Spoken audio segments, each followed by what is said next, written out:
एक दिन गौतम बुद्ध अपने शिष्यों के साथ एकदम शांत बैठे हुए थे। उन्हें इस प्रकार बैठे हुए देख शिष्य चिंतित हुए कि कहीं वह अस्वस्थ तो नहीं है। एक शिष्य ने उनसे पूछा कि आज वह मौन क्यों बैठे हैं, क्या शिष्यों से कोई गलती हो गई है। इसी बीच एक अन्य शिष्य ने पूछा कि क्या वह अस्वस्थ हैं, पर बुद्ध मौन रहे। तभी कुछ दूर खड़ा व्यक्ति जोर से चिल्लाया, आज मुझे सभा में बैठने की अनुमति क्यों नहीं दी गई है।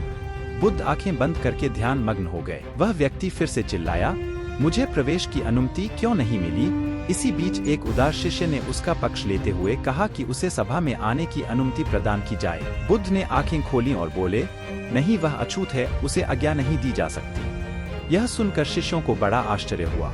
बुद्ध उनके मन का भाव समझ गए और बोले, हाँ, वह अछूत है।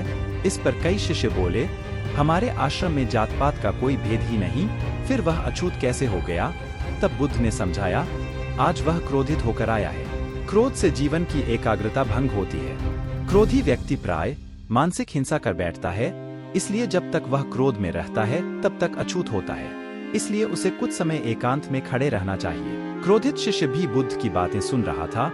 पश्चाताप की अग्नि में तप कर वह समझ चुका था कि अहिंसा ही मनुष्य का महान कर्तव्य व परम धर्म है। वह बुद्ध के चरणों में गिर पड़ा और कभी क्रोध न करने का प्रण लिया। इस कहानी से हमें यह शिक्षा मिलती है कि क्रोध के कारण व्यक्ति अनर्थ कर बैठता है और पश्चाताप उसे बाद में होता है, जिसका कोई लाभ नहीं मिलता। इसलिए हमें क्रोध नहीं करना चाहिए। असल मायने में क्रोधित व्यक्ति अछूत हो जाता है और उसे अकेला छोड़ देना चाहिए। क्रोध करने से तन, मन और धन तीनों की हानि होती है। क्रोध से ज्यादा हानिकारक कोई और वस्तु नहीं है। अब आप इस चैनल को सब्सक्राइब कर ले ऐसी ही वीडियो देखने के लिए। Thanks for watching.